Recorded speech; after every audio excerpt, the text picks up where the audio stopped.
Welcome to the Fast Casual QSR Web and Pizza Marketplace podcast. Unlock an easier way to schedule your team of all-star employees. No spreadsheets, no hassle when team members want to swap shifts, and fast substitutions when staff call out sick. With Deputy, it's simple and lightning fast to create and share employee schedules. It's how over 250,000 workplaces are making life easier. From restaurants to retailers, to hotels and healthcare clinics. Ready to up your scheduling game? Go to deputy.com. Deputy, scheduling shifts is our goal. Good afternoon, everyone. I'm Mandy Wolf-Detweiler, editor of Pizza Marketplace, and today we're here with Scott Anthony, owner of Punxsy Pizza in Punxsutawney, Pennsylvania.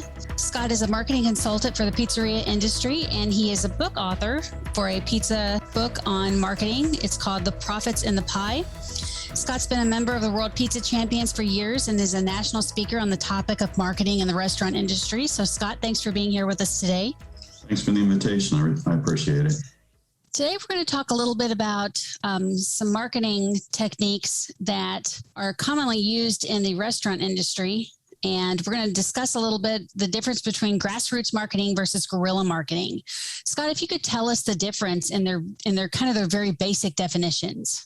Yeah, these are pretty interesting topics, and grassroots and guerrilla marketing can kind of overlap also. But with your grassroots and your real hometown community, your neighborhood marketing, you're generally purposefully targeting a niche group of people in an attempt to get them to buy or try your product. So you go directly after that one niche group.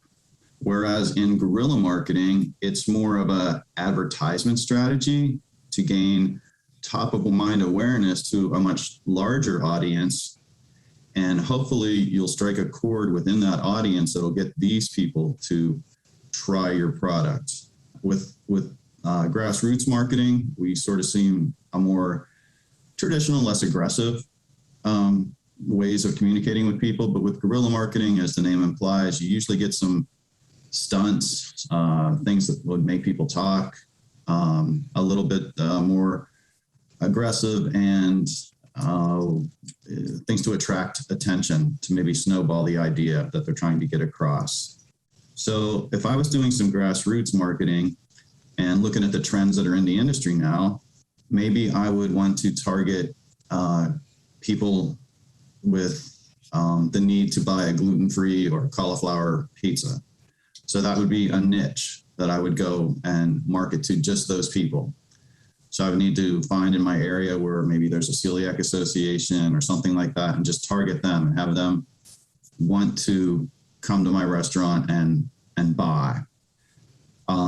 Whereas with guerrilla marketing, I could go to the entire community, the entire region even, and do something in a marketing strategy to gain top of mind awareness and get people talking and hope that they're going to come here. One example of that I read about was with the Sopranos on HBO.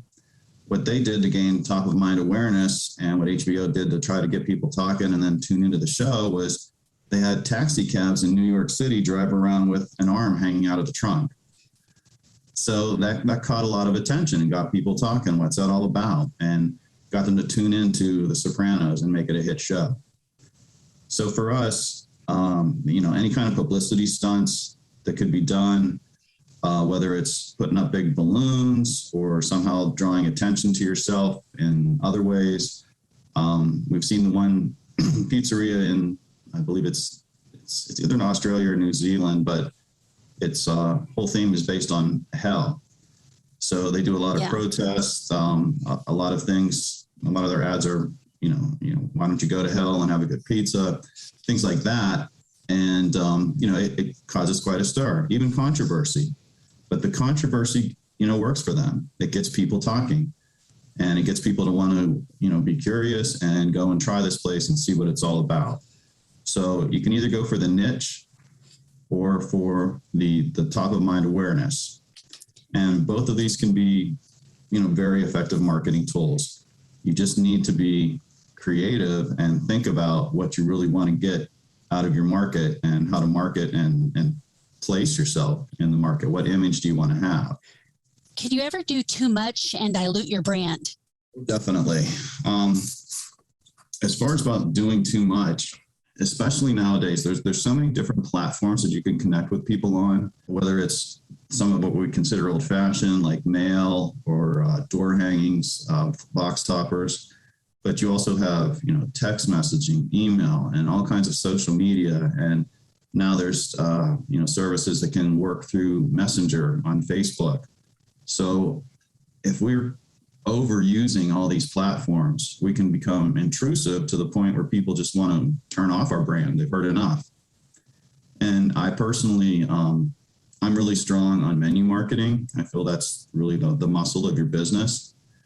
But I've been told that, mailing out a menu, even if it's just once a month, can be too much for some people.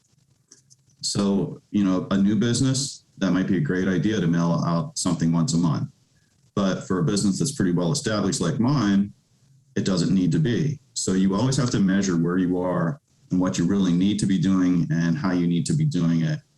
For me personally, I find I'm a little turned off by text marketing and messenger marketing. Right. I just don't like all those notifications on my phone all the time. I love email marketing, but a little bit goes a long way. So I think we got to go with the old, Italian saying of less is more when it comes to our marketing and our pizza. Okay. What do many restaurants do wrong when it comes to marketing?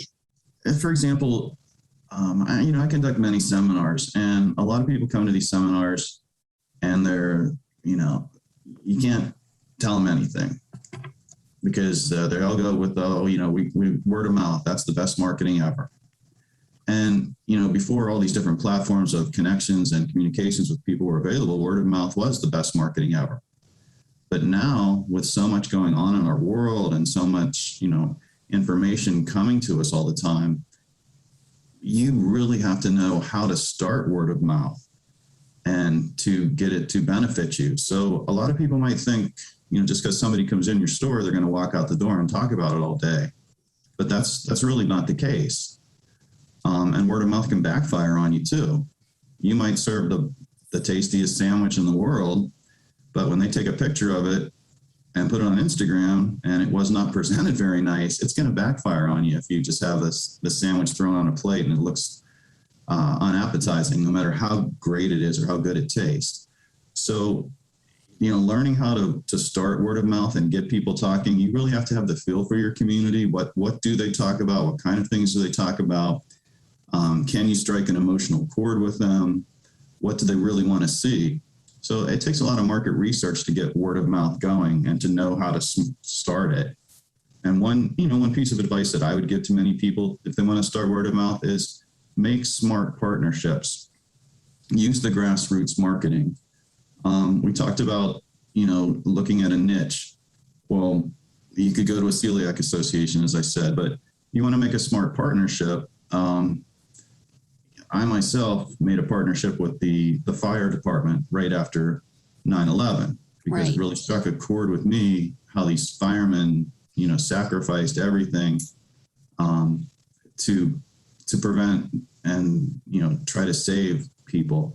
And it boils down to we have fire companies all over the United States. 80% of them are volunteers. And you have people that volunteer for no compensation that are willing to, go to a house fire and try to save a life and endanger themselves. And so this really is an organization that strikes a chord with many people because they know how valuable these fire companies are to their community. So I made a partnership with them and we created an event. We called it Pizza and Prevention. Today, this is actually the 20th year of it.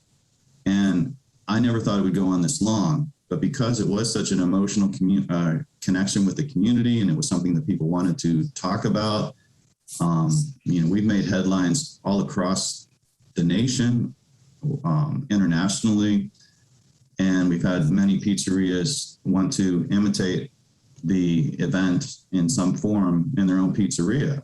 So it really, struck a chord. It was great grassroots marketing and it got people talking. And that's what you want to do, is find what really is important in your community and how can you connect with that, make smart partnerships. Okay, let's talk a little bit about the pandemic, because obviously we're not out of it yet. And as more restaurants move toward pickup and delivery online as a result of the pandemic, how has marketing changed over the past 18 months? Well, it has changed. What we found is things like box toppers, bounce back offers have become very important. Menu marketing has become very important. One example of that is in the beginning of the pandemic, when everybody was on lockdown, those of us that could do takeout and delivery were just slammed with people that wanted food. They didn't want to give up their, going out to eat, and they didn't want to cook every night, even though they were on lockdown.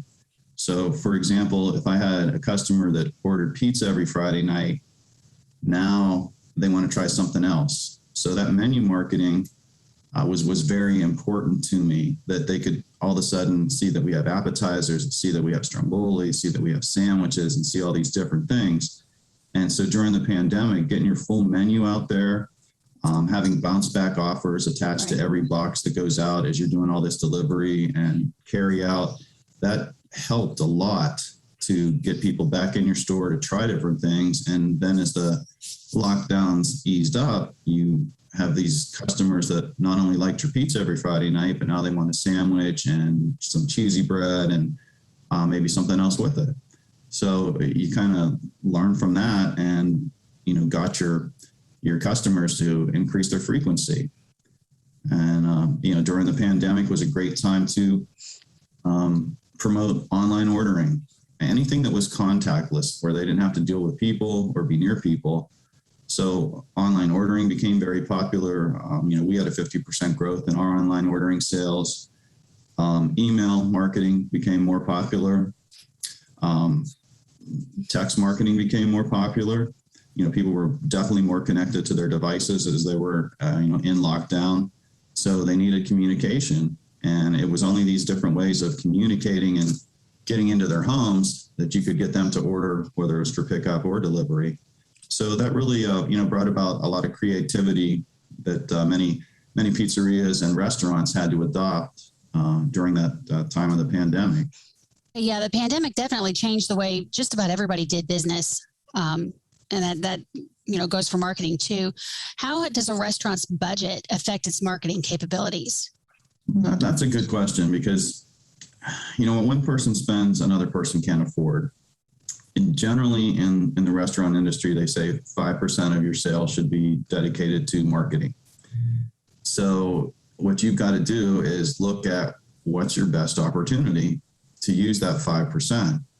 And that takes a lot of, trial and error and measuring, your return on investment.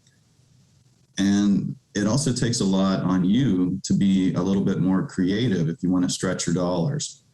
And that's where, we come back to this guerrilla marketing, and where we come back to grassroots marketing.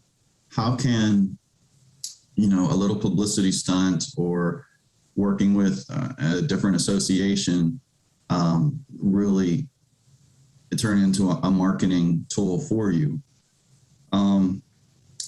Partnering with different people can, save you a lot of money.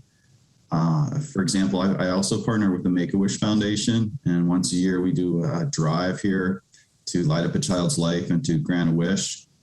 And this is something that really, pulls at the heartstrings of people when they listen in and they hear, these stories of children that have, fought different health battles, and the Make-A-Wish organization, steps in and helps them to make a child's dream or their wish, come true.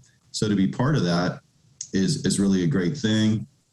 I'm very happy. I was just moved by the stories I heard, and I went over to the Make-A-Wish Association and says, hey, how can I be part of this? Can we do this at my store? And, usually groups like this are eager to, find people to partner with. For Punxsutawney, the way that we do it here, the radio station actually does a free live remote in your store to build sales and to get people in to donate to the foundation, the Make-A-Wish Foundation.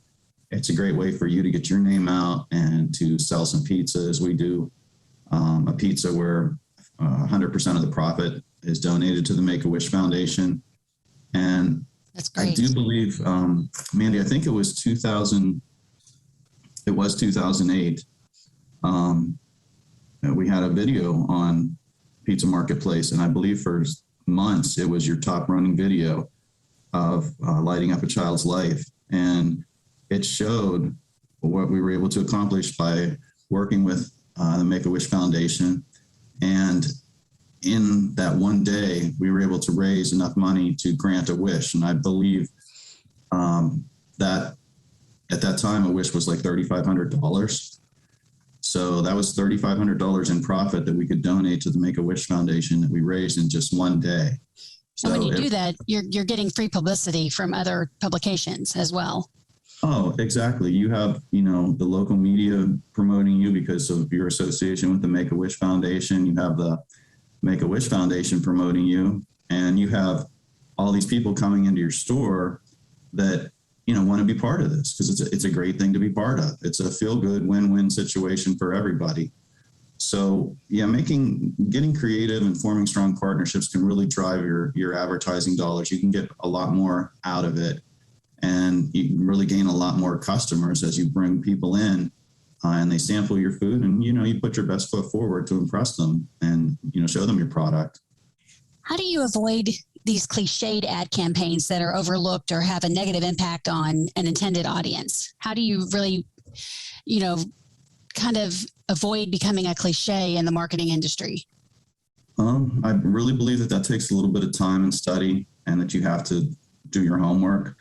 For me, that meant that I, read my magazines, trade publications. I followed articles on different websites like your own and other ones that are out there.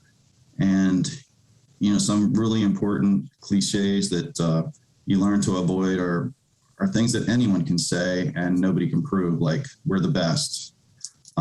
People love us, best pizza around, best sandwich. When you start saying things like that, these are just, words that anybody can throw out. And of course you think you're the best, or why wouldn't you do better?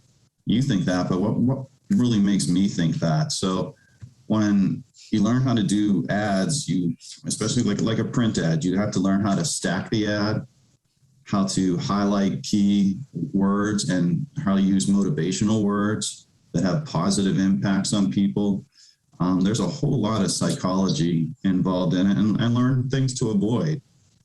Maybe an example of that is when I run a feature. If I do a pizza special and I want to say it's $9, I'm going to say it's only, $9. I'm not going to put the dollar sign there. So okay. You learn to avoid certain things like that, or you highlight words where like plus and free. If you're doing a combo ad, buy a pizza, get a free 2-liter. So keywords are going to, catch someone's attention and motivate them, because people always are looking at ads to see what's in it for them.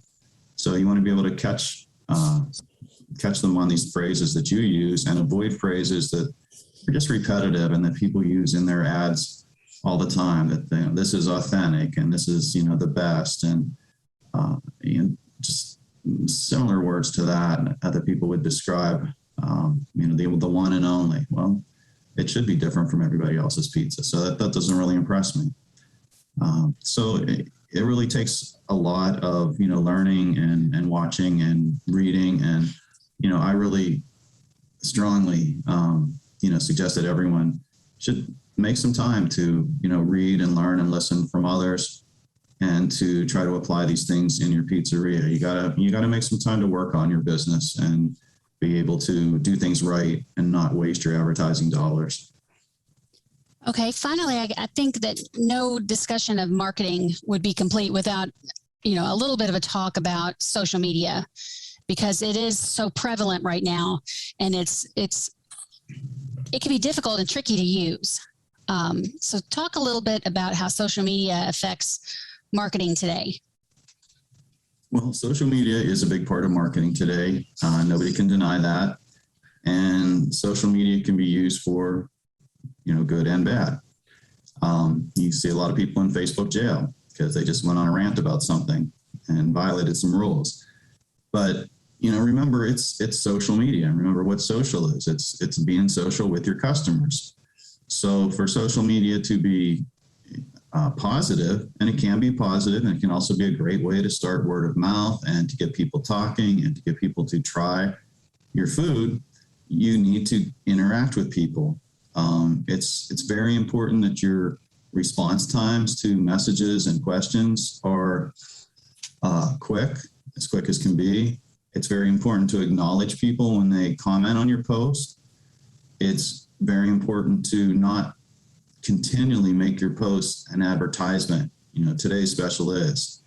That gets old after a while. It's not social. It just breaks down into boring advertising. So you want to use these platforms as they're meant to be, and that is meant to be social. Convey a message, something that people are going to talk about.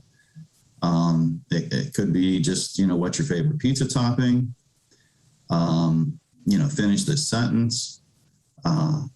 Different things like that. It could be games or contests. Just get people excited about things. And, we're not just using it as an advertise. Here's a free ad, or this is better than bothering making a website. But social media, such as Facebook, can be, linked right into your store with a call button. It could go right to your online ordering. You can sponsor ads and get people talking. Slideshows of different, real pictures from your store and your food to show people that this is, what you see is what you get. So these little things on social media, I really think can have a big impact on your business. And you should be able to track it too. If you put something up, you should be able to track how successful that promotion has been. Sure. You'll see how many, shares that you have. If it was a promotion to sell things, you'll see, possibly how many people used the coupon code when they went to online ordering. Right now I'm running a sponsored ad on Facebook to get people to try online ordering. I've run sponsored ads to get people to sign up for our email campaign. So you definitely can track all these things and see the interaction, what people like. Some of my most loved pictures are pictures involving customers or highlighting employees. People like to see themselves, and they like to see themselves in a good light. So, and it humanizes your brand. Sure. The other day I was holding a little newborn baby of one of our staff members just had a baby a week old, and she brought him in to see us. And so I took a picture of myself holding the baby, and that post did really great. People love that. I had a post of a baby in a pizza box dressed up like a slice of pizza, and that picture went everywhere. People like to show off their babies. We do different events here, meetings, card clubs. We have a private room for that. And so, featuring these people on your Facebook page, it lets other people know that they can come here and do the same thing. And it lets these people know that you appreciated them being here and that they're special. And, if you can tag them in your picture, it gets your post out into their timeline and helps it, spread the word to others. So social media, keep it social and, as much as you can with the imagery, real life photos, real people, real food. It can be a great tool, a great asset. All right. Well, Scott, we'd like to thank you for being with us today. Your insight's been extremely helpful. We'd like to thank all of our listeners for listening. And that concludes our podcast for today. Thanks so much. Unlock an easier way to schedule your team of all-star employees. No spreadsheets, no hassle when team members want to swap shifts, and fast substitutions when staff call out sick. With Deputy, it's simple and lightning fast to create and share employee schedules. It's how over 250,000 workplaces are making life easier. From restaurants to retailers, to hotels and healthcare clinics. Ready to up your scheduling game? Go to deputy.com. Deputy, scheduling shifts is our goal.